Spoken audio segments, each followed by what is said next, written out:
Vamos lá, rapaziada. Acabou agora. Botafogo 1, Flamengo 2, pelo Campeonato Carioca. E o que a gente vai falar desse jogo? Temos algumas coisas pra falar, eu juro que eu não vou me alongar muito, porque sei lá quantos vídeos já fiz, mas é isso aí. É o que a gente tem pra esse ano. É uma coisa meio que bizarra, é uma coisa meio que assustadora, mas é isso que o Botafogo se transformou como SAF. Um time. É, assim, parece que a gente tá regredindo, né? Parece que a gente tá voltando em 2023. Que a gente só tinha um time titular, a gente não tinha banco. E é exatamente isso que a gente tem hoje. Eu acho que o time de hoje, ele é melhor do que o time de 23, tá? Na minha opinião. Eu acho que ele é melhor. É... Vamos lá, o Botafogo não é um time que tem um emocional assim, inabalável, um emocional forte. Pelo contrário, o Botafogo muitas vezes ele tem condição de jogar ali um jogo legal, virar, só que não sei o que acontece com os jogadores dentro de campo. Começa a cair a atuação, começa a ter assim, ó, a fazer jogadas que não tem nada a ver com o time, entendeu? No jogo contra o Vasco, eu não teria colocado o Bastos. Eu acho que colocar o Bastos naquele jogo foi assim surreal, foi maluquice, na minha opinião. Porque o campo totalmente encharcado, pesado, uma chuva do caramba. Ali não tem nem como você fazer análise daquele jogo, certo? É, Hoje, eu não teria colocado o Danilo. Aliás, eu não teria entrado com o time titular. Eu teria entrado com o mesmo time que o Botafogo jogou contra o Vasco, porém sem o Bastos. Tá aí, Danilo. É dúvida. A gente não sabe se é uma lesão grave, se não é. Até então não era. Só que hoje, antes de acabar o primeiro tempo, ele saiu machucado, com dor na coxa, no mesmo lugar. Ele sentiu dores contra o Fluminense, né, no último jogo pelo Brasileiro. Ah, é, eu não teria tirado Matheus Martins e Montoro para colocar Arthur Cabral e Arthur. Eu teria entrado com os dois, mas não tiraria os dois, já que o Botafogo tava empatando ali, não tinha a menor aspiração contra o time de reserva do Flamengo. Inclusive o goleiro horroroso do Flamengo reserva hum, tava assim, totalmente assim, parece que ele tava se borrando de medo daquele jogo. Ele teve uma bola lá que foi maneira, que eu não sei qual jogador do Botafogo que chutou, e parece assim, parece que alguém tinha chamado a atenção dele pra dar tchau pra ele, e aí de repente ele viu a bola e fez assim. Ele meio que assustou, assim, pegou a bola assim, aí a bola foi até meio pulada, assim, meio que pra frente. O Botafogo não chutou, não testou esse goleiro. O gol que o Botafogo fez de empate foi no início do segundo tempo com o Barbosa, numa jogada assim de cruzamento. Então Cara, infelizmente, o que tem acontecido nos bastidores do Botafogo tá atrapalhando e muito o time. No entanto, que a gente viu que o Danilo foi quase pro Palmeiras. Ele ia entrar na justiça porque tava com o salário atrasado, né? Acho que direito de imagem, alguma coisa assim, tava atrasado.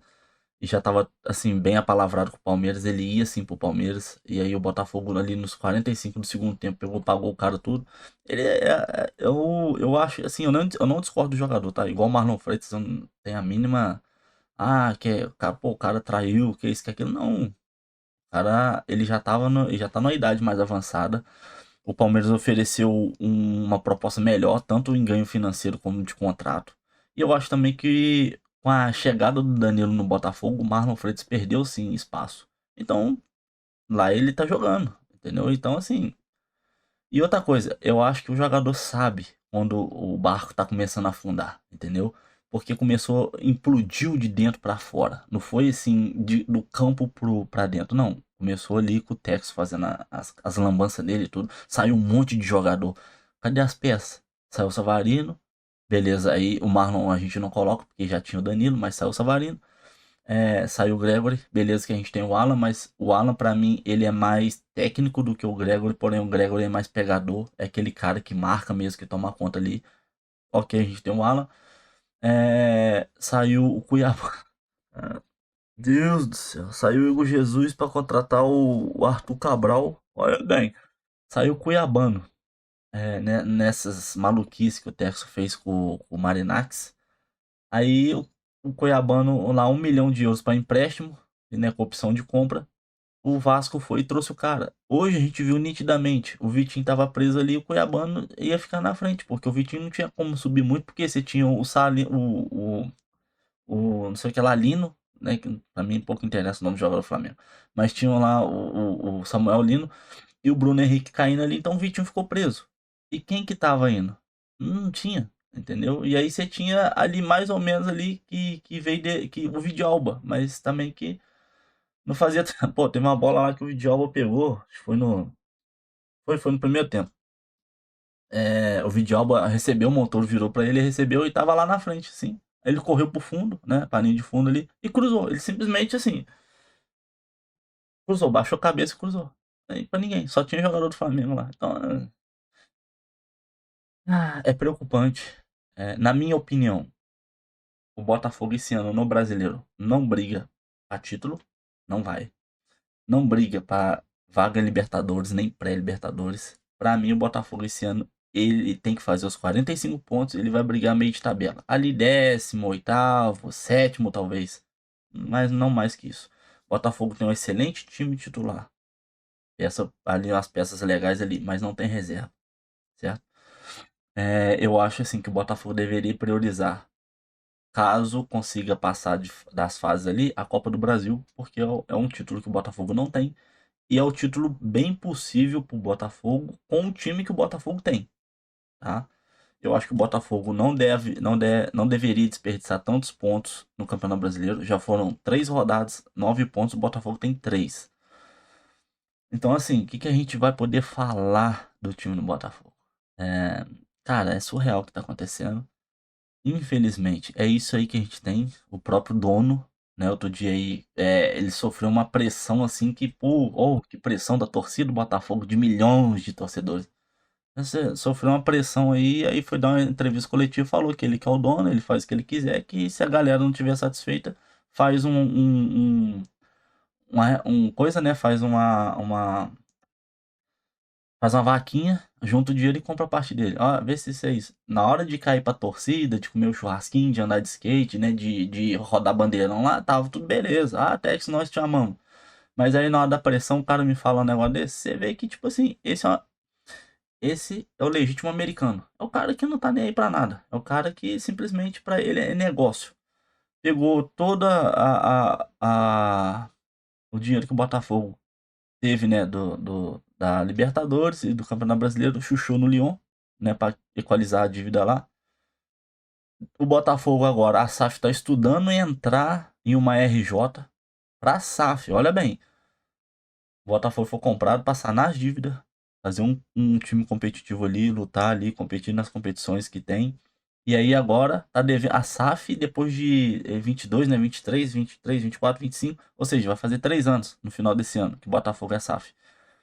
E aí, o Botafogo já tá devendo mais do que o social. Do que o time. Ali, né, a SAF tá devendo mais que o clube. Então, assim, em vez do Botafogo andar pra frente, tá regredindo. Ele tinha um timaço. 23 ele veio com um bom técnico que foi o Luiz Castro, que deixou o time depois, né, no meio do campeonato. Colocou ali boas peças e tal, encaixou, fez um encaixe legal com o técnico. Aí veio, pá. Aí, né, deu aquela derrocada lá, pô, perdeu o campeonato mais grande da história. Ok. Veio 24. Botafogo montou um elenco legal e montou peças de reposição. Campeão Libertadores, Campeonato Brasileiro. Beleza. Deixou o técnico embora, deixou alguns jogadores embora, veio 25. Caiu muito de produção. Aí começou. Começou o técnico se enrolar, veio o Super Mundial. O Botafogo até que fez uma boa campanha, depois acabou. E aí vendeu o Igor Jesus, vendeu o Cuiabano, foi embora o Gregory, foi embora o Savarino. Ah, e aí? Foi embora o John, né? Nessas transações que ele fez com o Marinax e o Botafogo não pegou nada. O Tex foi expulso lá conseguiu te arrancar aí do Lyon. E aqui, por uma ordem judicial, ele ainda tá no Botafogo, ok. Mas e aí? O que esperar? O que esperar desse Botafogo? O que a gente tem assim? sabe, de legal, assim, de olhar pro time e falar: "Não, pô, esse time, né, vai ser bom, vai dar alguma coisa". De boa, tem muita coisa não. Então, assim, difícil, sabe. É triste, ver o Botafogo que tá acontecendo. Outro dia mesmo a gente estava rindo do vascaíno, e o vascaíno tá rindo da gente hoje, pô. Tá de sacanagem, entendeu. É triste, é preocupante. O Botafogo agora vai tem 2 jogos, né, da primeira fase da pré-libertadores. Depois vai ter mais 2 jogos também, se o Botafogo passar. Acho que é Real Potosí. Se o Botafogo passar, a gente não tem que esperar o time ainda pra ver quem que a gente vai encarar, né, da segunda fase da pré-libertadores, pra depois chegar na fase de grupos da Libertadores, ou seja, esticou o nosso calendário. Mas enfim, é preocupante. A gente tem Danilo e Bastos que não sabe como é que estão. Eu pouparia os dois agora, ainda mais que a altitude e tal. Pouparia os dois. E mais alguns jogadores ainda também, entendeu? E é isso. E vamos ver o que a gente vai conseguir aí, porque esse ano promete, galera. Esse ano vai ser doído. Mas vamos lá, aqui ó. A estrela continua batendo. Continua batendo aqui no peito, sempre. É o nosso amor, é a nossa paixão. E vamos lá. Beleza, galera? E ó, não se esqueça de deixar aí o seu like. Deixa o seu Botafogo. Se você é botafoguense ou torce pra qualquer outro time e tá vendo a situação do Botafogo, deixa aí o seu comentário, entendeu? No vídeo. É, compartilha esse vídeo para que outros botafoguenses também sejam alcançados e a gente possa se unir e ver o que dá para fazer, né, com o time do Botafogo que sobrou do time. E é isso, galera. Não tem muito mais o que fazer, beleza? Vou ver se eu consigo fazer alguns reacts. A gente vai fazer vídeo de outros times também, que é legal pra caramba. Eu gosto demais de futebol. E aqui você vai se sentir em casa. A gente vai fazer lives também. A gente vai poder. Vou ver se eu consigo fazer live pré-jogo, assim, quando tiver um jogo legal da rodada, o principal jogo da rodada, ou um jogo bem bacana esperado. Ver se eu consigo fazer uma live, pelo menos às meia hora antes de começar o jogo, fazer o vídeo pós-jogo, sempre que der. E é isso aí, galera. Beleza? Firme e forte, vamos lá, que a gente só tá começando. Bora, fogão. Bora. Não desistir não.